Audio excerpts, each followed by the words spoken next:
Philosophical Investigations by Ludwig Wittgenstein. Quotes. Philosophical Investigations by Ludwig Wittgenstein represents a radical shift from traditional philosophy, focusing on the philosophy of language, meaning, and the nature of human understanding. Composed as a series of remarks rather than a systematic treatise, this book reflects Wittgenstein's view that philosophical problems arise when language goes on holiday, leading us into confusion. Wittgenstein challenges previous ideas about language as merely a representational tool, proposing instead that meaning is derived from its use within specific language games and forms of life. This work offers profound insights into the everyday function of language, positioning it not as a mirror of reality, but as an active framework that shapes our experiences and worldviews. Quote 1. The individual words in language name objects. Sentences are combinations of such names. In this picture of language, we find the roots of the following idea. Every word has a meaning. This meaning is correlated with the word. It is the object for which the word stands. Wittgenstein critiques a simplistic view of language where each word corresponds directly to an object, which he traces back to Augustine's description of language. He suggests that this model is limiting because it doesn't account for the complexity of language, where words often have diverse uses beyond simply naming objects. This leads to a rigid interpretation of meaning as inherent to each word, rather than being shaped by context and use. Quote 2. One can imagine a language consisting only of orders and reports in battle. And to imagine a language means to imagine a form of life. Here, Wittgenstein suggests that language is deeply intertwined with human activities, or what he calls forms of life. The meaning of language is shaped by the specific practices and needs of the people using it. A language used in battle would be structured and understood differently from everyday conversation because the activities it supports are different. Language, therefore, is inseparable from the context of its use. Quote 3. Naming is so far not a move in the language game, any more than putting a piece in its place on the board is a move in chess. Wittgenstein compares naming something to setting up the pieces in a game, arguing that naming alone does not constitute a full action in language. Like setting up a chessboard, naming prepares for language use, but is not itself an active part of communication. The true moves of language happen when words are used in meaningful ways within particular activities. Quote 4. If a lion could talk, we could not understand him. This quote highlights Wittgenstein's view that language and meaning are grounded in shared experiences and practices. Even if a lion had the ability to speak human language, the difference in its form of life, its behaviors, experiences, and instincts would make its language incomprehensible to us. The ability to understand language depends on shared contexts and activities, not just the capacity to produce words. Quote 5. For philosophical problems arise when language goes on holiday. Wittgenstein is emphasizing that many philosophical problems come from misusing or misunderstanding language, taking it out of its practical context and trying to apply it in ways it was not intended. By detaching language from its everyday uses, we create confusion and puzzles that wouldn't exist if we kept language grounded in its ordinary functions. Quote 6. The limits of my language mean the limits of my world. This statement underscores Wittgenstein's belief that language shapes our reality. Our understanding of the world is confined by the boundaries of the language we use. If we lack the language to describe or conceive of something, it remains outside our experience. Language, then, is not just a tool for communication, but a framework that defines the extent of what we can perceive and think. Quote 7. I can think of no better expression to characterize these similarities than family resemblances. For the various resemblances between members of a family, build, features, color of eyes, gait, temperament, etc., overlap and crisscross in the same way. And I shall say, games form a family. Wittgenstein introduces the idea of family resemblances to explain that concepts, such as games, do not share one defining characteristic, but instead overlap in various ways, much like the traits in a family. He argues that there is no single essence that all games must have, just as there is no single feature that all family members share. Instead, there are overlapping traits that connect them in a network of similarities. Quote 8. The meaning of a word is its use in the language. Wittgenstein emphasizes that the meaning of a word is determined by how it is used within a particular language game. This perspective shifts away from thinking of words as having fixed meanings attached to them, suggesting instead that understanding a word comes from observing how it functions in various contexts. Quote 9. A picture held us captive, and we could not get outside it, for it lay in our language, and language seemed to repeat it to us inexorably. Wittgenstein discusses how certain pictures or ways of thinking can dominate our understanding, especially when reinforced by language. These pictures create mental models that shape how we view and interpret the world, and it becomes difficult to break free from them because they are embedded in our language and thought processes. Quote 10. If I tell someone, "Stand roughly here," may not this explanation work perfectly? And cannot every other one fail too? Wittgenstein illustrates how even imprecise language can be functional depending on the context. The phrase, "stand roughly here," may be vague, but it can still serve its purpose effectively. This demonstrates that language does not always need to be precise to be meaningful or useful in communication. Quote 11. Philosophy is a battle against the bewitchment of our intelligence by means of language. Wittgenstein argues that many philosophical problems arise from the way language can mislead our thinking. The bewitchment occurs when we are trapped by the limitations or illusions created by language, and philosophy's task is to clarify these confusions by examining how language is used. Quote 12. The problems are solved, not by giving new information, but by arranging what we have always known. Wittgenstein points out that philosophical problems often don't require new knowledge, but rather a reorganization of what is already known. By looking at familiar things in a new light, we can dissolve misunderstandings and see how language actually works. Quote 13. But I want to say, we have to admit that, as far as concerns uttering any one of the printed words, the same thing may take place in the consciousness of the pupil who is pretending to read, as in that of the practiced reader who is reading it. Wittgenstein points out that from an external perspective, the conscious experience of a beginner and an experienced reader might seem identical when they read or pretend to read a word. The distinction between real reading and merely saying words aloud isn't determined by an observable inner difference, but rather by the context and purpose of the reading activity. This complicates how we understand the act of reading beyond mere mechanical processes. Quote 14. We say, for instance, to someone who uses a sign unknown to us, "If by xu you mean x2, then you get this value for y. If you mean 2x, that one." Now ask yourself, how does one mean the one thing or the other by x2? This quote addresses the complexity of how meaning is conveyed and understood in mathematical expressions. Wittgenstein suggests that meaning is not an intrinsic property of a symbol or sign, but is derived from the rules and contexts in which it is used. Meaning is, therefore, not absolute, but contingent on agreed-upon practices and interpretations. Quote 15. When I obey a rule, I do not choose. I obey the rule blindly. Here, Wittgenstein highlights that following a rule doesn't involve constant deliberation or choice at each step. Rather, it becomes a kind of automatic, almost instinctive action. The idea of blind obedience to rules shows how ingrained practices shape behavior, without the need for continuous conscious reflection on the rule itself. Quote 16. The common behavior of mankind is the system of reference, by means of which we interpret an unknown language.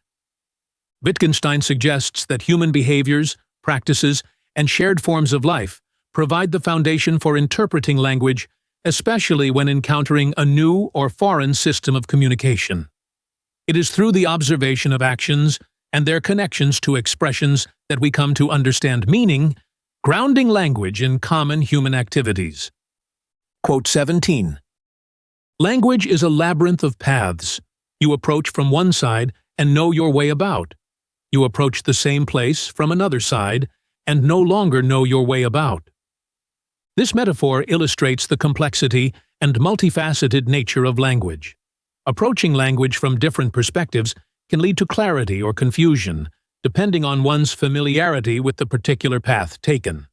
Wittgenstein uses this image to emphasize that meaning and understanding in language are not always straightforward or universal, but can depend on one's approach. Quote 18. If language is to be a means of communication, there must be agreement not only in definitions, but also, queer as this may sound, in judgments.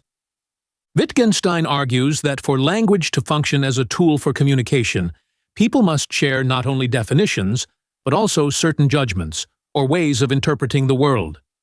This shared framework of understanding underpins the possibility of meaningful dialogue, suggesting that communication relies on deeper commonalities than just vocabulary. Quote 19. To understand a sentence means to understand a language. To understand a language means to be master of a technique. Understanding a single sentence, Wittgenstein argues, is tied to knowing the broader rules and practices of the language in which the sentence is situated. Mastery of a language is likened to mastering a technique, which includes the ability to navigate the conventions, rules, and nuances that govern the use of words within that language. Quote 20. The proposition, sensations are private, is comparable to one plays patience by oneself. Wittgenstein draws a comparison between the claim that sensations are private and the idea of playing a solitary game like patience. Both are self-contained activities, but Wittgenstein suggests that just as playing patience follows public rules even if played alone, sensations too may follow shared, external criteria for expression, challenging the notion of their complete privacy. Quote 21. What does it mean when we say, "I can't imagine the opposite of this," or "What would it be like if it were otherwise?" Here, Wittgenstein questions what it means to claim that we cannot imagine the opposite of a proposition. Such statements, he suggests, do not reveal a limitation of our imagination, but rather highlight the grammatical nature of certain propositions. They belong to the structure of how we understand the world, rather than being empirical claims open to contradiction. Quote 22. The philosopher's treatment of a question is like the treatment of an illness. Wittgenstein suggests that philosophy addresses confusion or misunderstandings in the way we think or use language, much like a doctor treats an illness. The philosopher's role is to diagnose and clarify, rather than to produce new facts or theories. The problems of philosophy arise from our entanglement in our own linguistic habits. Quote 23. But what is this ceremony for? For that is all it seems to be. Wittgenstein refers to the act of assigning a private name to a sensation, suggesting that such a procedure is more ceremonial than functional. He implies that without a public criterion for correctness, the act of privately naming sensations becomes meaningless. The ceremony is empty because there is no way to validate whether the name truly corresponds to the sensation. Quote 24. One would like to say, whatever is going to seem right to me is right. And that only means that here we can't talk about right. Wittgenstein critiques the idea of a private language by showing that in a system where only one person has access to certain sensations, there can be no external standard for correctness. If whatever seems right is considered right, then the concept of right loses its meaning, because there is no way to distinguish between being correct or incorrect. Quote 25. If a person speaks when no one else is present, does that mean he is speaking to himself? This statement questions the nature of self-directed language. Wittgenstein is exploring whether language used in isolation retains the same functions as when used communicatively. The act of speaking to oneself is not necessarily different from speaking aloud, but it raises questions about whether communication requires an audience or if it can be entirely internal. Quote 26. A wheel that can be turned, though nothing else moves with it, is not part of the mechanism. Wittgenstein uses this metaphor to illustrate that in a private language, words would function like a wheel that turns without affecting anything else. Essentially, useless. He suggests that language needs a public function to have meaning, just as a part of a machine needs to connect with other parts to have a purpose. Quote 27.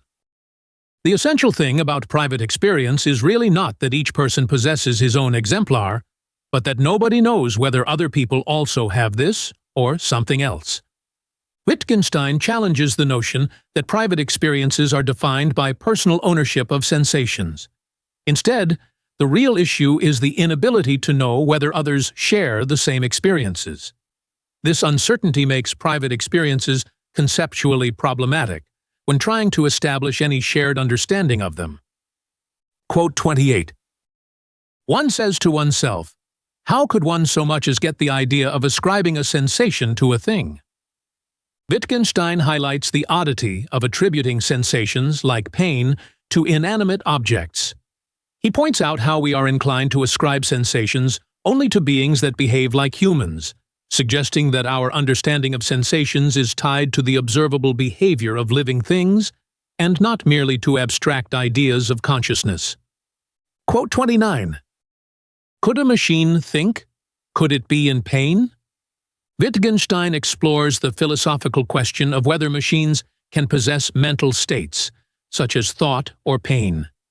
He argues that the human body comes closest to being a machine, but emphasizes that thinking and feeling are tied to specific ways we use language, rather than being properties that could easily be transferred to non-human entities like machines. Quote 30. You learned the concept pain when you learned language. Wittgenstein emphasizes that the concept of pain, like many other concepts, is not something we discover in isolation, but rather something we learn as part of acquiring language. This suggests that our understanding of pain is shaped by the language we use, indicating that even our most personal experiences are bound up with shared external forms of communication. Quote 31. The image must be more like its object than any picture, for, however like I make the picture to what it is supposed to represent, it can always be the picture of something else as well. But it is essential to the image that it is the image of this and of nothing else. Wittgenstein explores the nature of images and their relationship to what they represent. He contrasts an image, which seems to represent a unique object, with a picture, which could represent many different things. The image, in his view, is often treated as a superlikeness, although this concept is philosophically questionable because it overstates the certainty that an image can perfectly capture the essence of its object. Quote 32. When I imagine that someone who is laughing is really in pain, I don't imagine any pain behavior, for I see just the opposite. So what do I imagine? Wittgenstein points out that when we imagine someone in pain despite outward signs that suggest otherwise, such as laughing, we are not simply visualizing pain behavior. Instead, we enter a complex realm of imagination, where the reality we see contrasts with the internal state we attribute to others. This highlights the distinction between external expressions and internal experiences. Quote 33. But can't I imagine that the people around me are automata? Lack consciousness, even though they behave in the same way as usual? This quote invites us to consider the nature of consciousness and how we ascribe it to others. Wittgenstein suggests that while we can intellectually entertain the idea that people are mere automata without inner experiences, this thought becomes almost impossible to sustain in everyday interactions. It challenges the distinction between mechanical behavior and the attribution of mental states. Quote 34. I say, I can think of this face, which gives an impression of timidity, as courageous too. We do not mean by this that I can imagine someone with this face, perhaps saving someone's life. I am speaking rather of an aspect of the face itself. Wittgenstein discusses how we interpret facial expressions, noting that we can attribute different emotional qualities, such as courage or timidity, to the same face. This suggests that our perceptions of emotions in others are flexible and can be reinterpreted based on subtle changes in context or our own mental framing, rather than being fixed properties of the face. Quote 35. I want to say, if someone could see the mental process of expectation, he would necessarily be seeing what was being expected. Wittgenstein argues that the mental process of expectation is inseparable from what is being expected. If we could observe someone's expectation, we would be directly aware of what they are anticipating. This points to the intrinsic connection between a mental state and its content, questioning whether such processes can be meaningfully separated in analysis. Quote 36. What does discovering that an expression doesn't make sense mean? And what does it mean to say, if I mean something by it, surely it must make sense? If I mean something by it, if I mean what by it? Wittgenstein questions the idea that meaning automatically implies sense. Just because someone claims to mean something by an expression doesn't necessarily make it meaningful. He explores the limits of language, where words might be used without truly conveying any comprehensible idea, thus complicating our understanding of meaning and sense. Quote 37. I can look for him when he is not there, but not hang him when he is not there. This statement illustrates the difference between abstract actions, like searching, which can occur even in the absence of the object, and concrete actions like hanging, which require the object to be present. Wittgenstein uses this to show the varying constraints on different actions and how their feasibility is dependent on their relation to reality. Quote 38. Grammar does not tell us how language must be constructed in order to fulfill its purpose, in order to have such and such an effect on human beings. It only describes and in no way explains the use of signs. Wittgenstein highlights that grammar merely describes how we use language, without explaining why language has the effects it does. It provides the framework for language use, but does not prescribe its purpose or guarantee its success in communication. This underscores the descriptive rather than prescriptive role of grammar in language philosophy. Quote 39. A picture is conjured up which seems to fix the sense unambiguously. The actual use, compared with that suggested by the picture, seems like something muddied. Wittgenstein points out that while certain pictures or mental images seem to provide clear meaning, the reality of language use often complicates or muddies this clarity. This reveals the gap between idealized concepts of meaning and the practical, sometimes ambiguous ways we actually use language in everyday life. Quote 40. But when one says, I hope he'll come, doesn't the feeling give the word hope its meaning? Wittgenstein explores the relationship between emotions and language, questioning whether a word like hope derives its meaning from the associated feeling. He suggests that while emotions may give certain words a special tone or resonance, meaning in language is more complex and cannot be reduced solely to the feelings that accompany words. Quote 41. Words can be hard to say, such, for example, as are used to effect a renunciation or to confess a weakness. Wittgenstein highlights how language is not just about neutral communication, but can carry emotional weight. Words used in significant moments, such as confessions or renunciations, may be difficult to express because they are tied to emotional and psychological struggles, showing that language and actions often blend in meaningful ways. Quote 42. Negation, one might say, is a gesture of exclusion, of rejection. Wittgenstein discusses the nature of negation in language, describing it as an act of rejection or exclusion. This perspective shows that negation is more than just a logical or linguistic construct. It involves an active process of denying or refusing something, which can manifest in both thought and behavior. Quote 43. An inner process stands in need of outward criteria. Wittgenstein argues that for inner mental processes, like feelings or intentions, to be meaningful or recognized, they must have some external manifestation or criteria. This suggests that private experiences gain significance through their expression or interaction with the external world, challenging the idea of purely isolated mental states. Quote 44. Expectation is embedded in a situation from which it arises. Here, Wittgenstein emphasizes that expectations are not abstract mental states, but are deeply rooted in specific contexts. The anticipation of an event, like expecting an explosion, arises from the circumstances surrounding it, showing that mental states are closely linked to external reality and actions. Quote 45. To have an opinion is a state. A state of what? Of the soul? Of the mind? Wittgenstein questions what it means to say that someone has an opinion, exploring the ambiguity of such statements.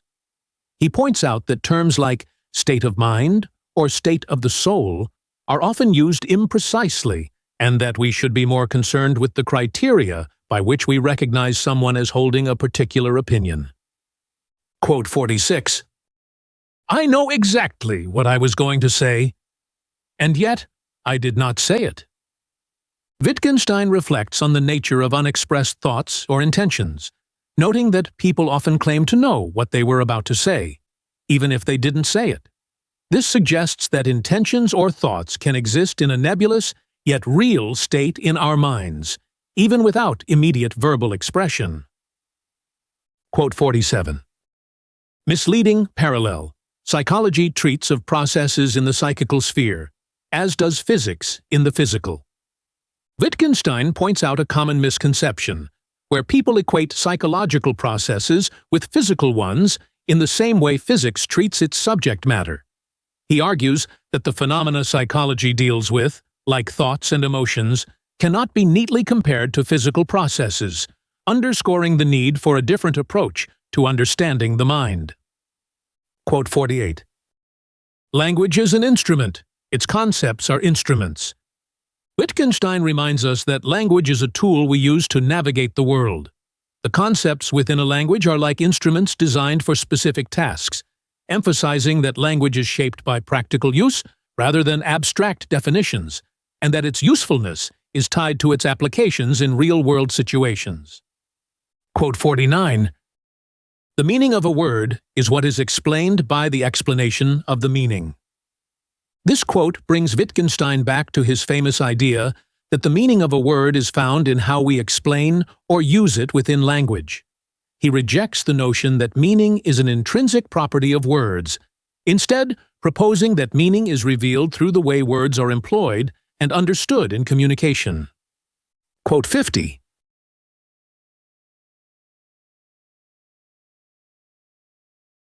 A dog believes his master is at the door, but can he also believe his master will come the day after tomorrow? Wittgenstein raises the question of whether non-human animals are capable of abstract or future-oriented thought.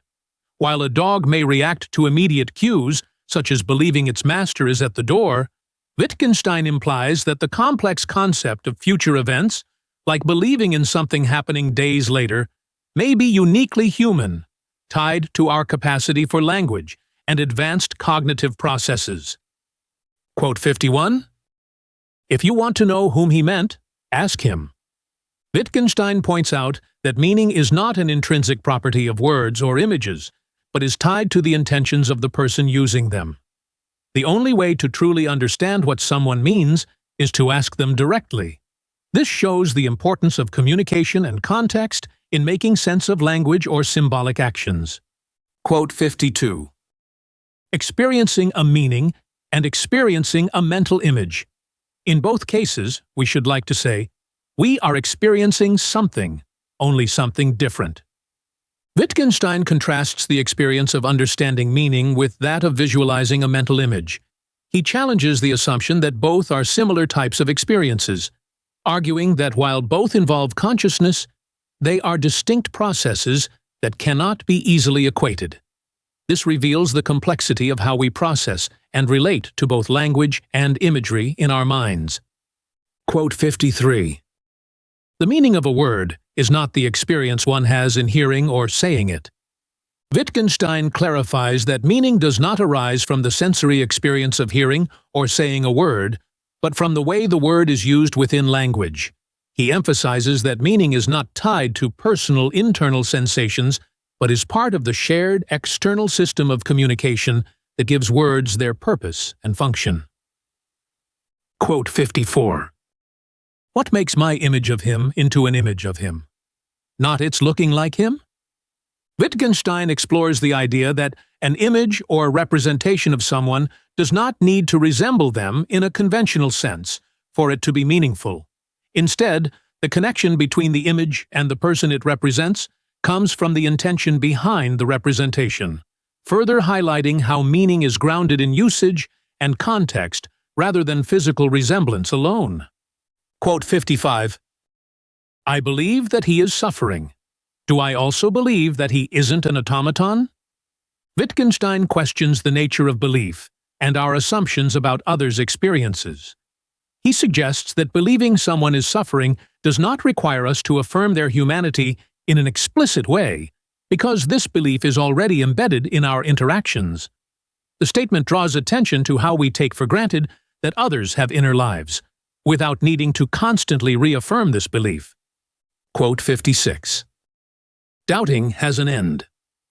Wittgenstein reflects on the limits of doubt, suggesting that there are some things we do not doubt in everyday life.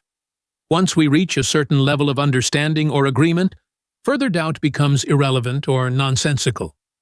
This emphasizes the practical limits of skepticism in ordinary language and life. Quote 57. The atmosphere that is inseparable from its object is not an atmosphere. Wittgenstein challenges the idea that certain aspects of meaning or experience can exist independently of their objects. He argues that when something is so closely tied to its object that it cannot be separated, it ceases to be a mere atmosphere or additional quality. This highlights his focus on the concrete, inseparable connections between things and their meanings in context. Quote 58. If you want to pronounce the salutation hail expressively, you had better not think of hailstones as you say it. Wittgenstein humorously illustrates how context and mental associations influence the way we use and understand language. By pointing out that thinking of hailstones while saying hail could interfere with the intended meaning, he shows how words carry different connotations depending on their context, and that clarity of meaning often requires avoiding irrelevant associations. Quote 59. If you see the drawing as such and such an animal, what I expect from you will be pretty different from what I expect when you merely know what it is meant to be. Wittgenstein is distinguishing between merely knowing what something represents and seeing it in a certain way. If you truly see a drawing as an animal, it implies a deeper engagement and recognition that leads to different expectations about your understanding and actions compared to just intellectually knowing what the drawing is supposed to depict. Quote 60. A child has much to learn before it can pretend. A dog cannot be a hypocrite, but neither can he be sincere. Wittgenstein highlights the complexity of human behaviors such as pretending, which require sophisticated social and cognitive development. Unlike animals, humans must learn the intricacies of actions like pretending or being sincere, which are deeply tied to our understanding of intentions and social context. This statement emphasizes the unique aspects of human interaction that are absent in animals. Quote 61. The human body is the best picture of the human soul. Wittgenstein asserts that the expressions, gestures, and physical behaviors of a person provide the most vivid and accurate representation of their inner life or soul. This means that we understand a person's emotions and intentions primarily through their bodily expressions, not by inferring abstract thoughts or feelings hidden inside them. Quote 62. To me, it is an animal pierced by an arrow. That is what I treat it as. This is my attitude to the figure. Wittgenstein explains how perception is influenced by personal interpretation and attitude. When someone sees an image, their interpretation is not merely a passive recognition of shapes, but an active attitude toward what they perceive. The attitude colors their interaction with the image, showing how perception is tied to personal interpretation. Quote 63. You only see the duck and rabbit aspects if you are already conversant with the shapes of those two animals. Wittgenstein emphasizes that recognizing different aspects of an image, such as the duck-rabbit illusion, depends on prior knowledge. To switch between seeing the image as a duck or as a rabbit, one must already be familiar with the shapes of these animals, illustrating how perception is intertwined with learned experiences and knowledge. Quote 64. A picture does not always live for me while I am seeing it. Wittgenstein suggests that simply seeing a picture does not always engage the viewer on a deep level. A picture can lose its impact over time, and its meaning or emotional resonance may only become active again when the viewer intentionally engages with it. This highlights how meaning in art and perception can fluctuate based on attention and context. Quote 65. The question is, in what sense is it one? Wittgenstein challenges the idea of a fixed or simple answer when it comes to understanding experiences.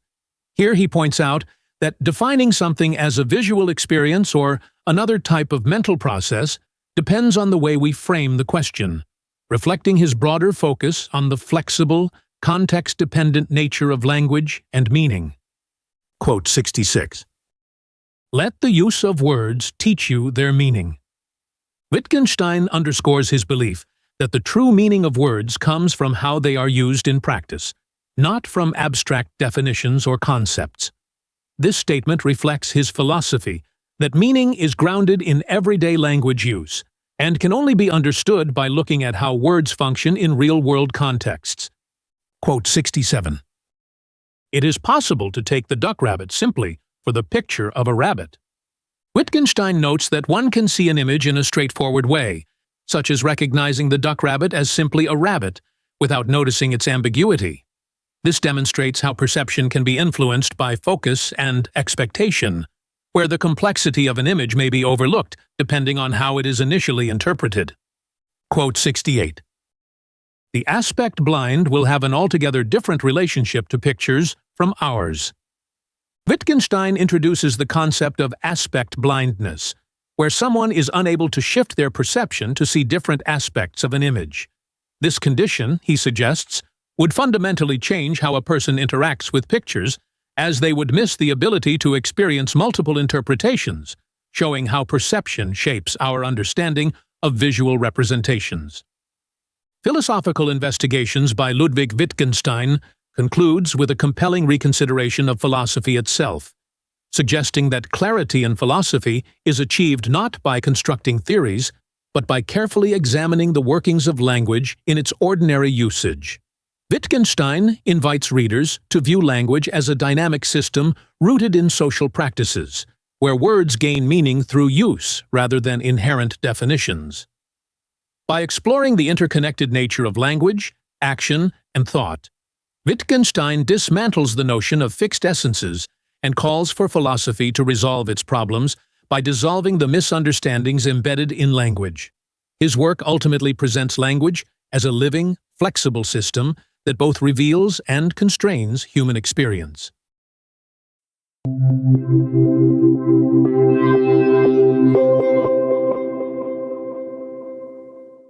Curious to dive into the mind of Ludwig Wittgenstein? With StudyLab Pro's Book GPT, it's possible. Ask questions, explore themes, and discover the depths of philosophical investigations in an entirely new way.